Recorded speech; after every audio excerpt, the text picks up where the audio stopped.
This mass on a spring will oscillate if I displace it. So it will bounce up and down. You can see it bouncing up and down, and it bounces up and down at a particular frequency.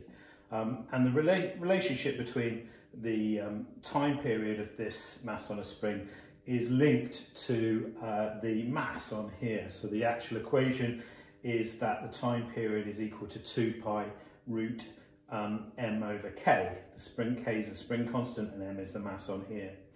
What that means is if I increase the mass on here, then it will oscillate with a longer time period. But it's not directly proportional because t is proportional to the square root of m. Anyway, so this mass on a spring is oscillating up and down, and that's oscillating at a particular frequency, and we call that the natural frequency. So that's the frequency where it would oscillate up and down as long as we don't apply another force to it. In reality, it's very difficult to do that because obviously there is some air resistance in here, so there is some other forces. Now in this arrangement here, we have linked the mass on a spring to a piece of string that is tied to this vibration generator.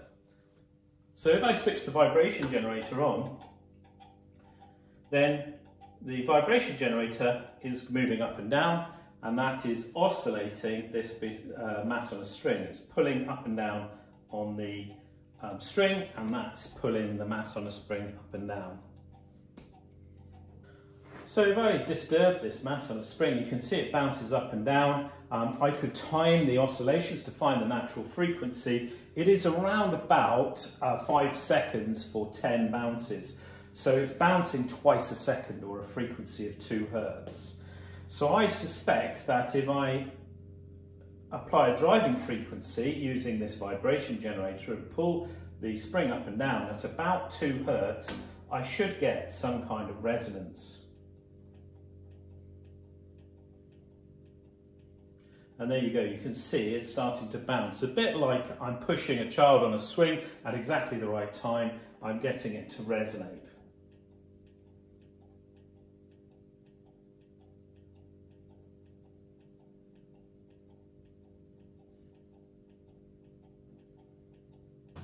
So we've now increased the mass to 300 grams, and we've increased the time period. You can see it's oscillating slower because the time period is proportional to the square root of the mass. So if I stop it from moving,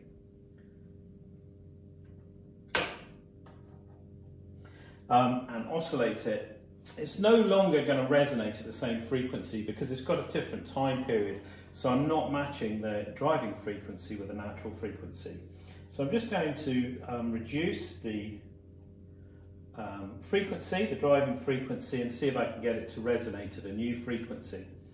And we seem to be pretty close here, so you can see it's starting to resonate, so it's starting to oscillate at the same frequency as the driving frequency. So we seem to have matched the natural frequency and the driving frequency.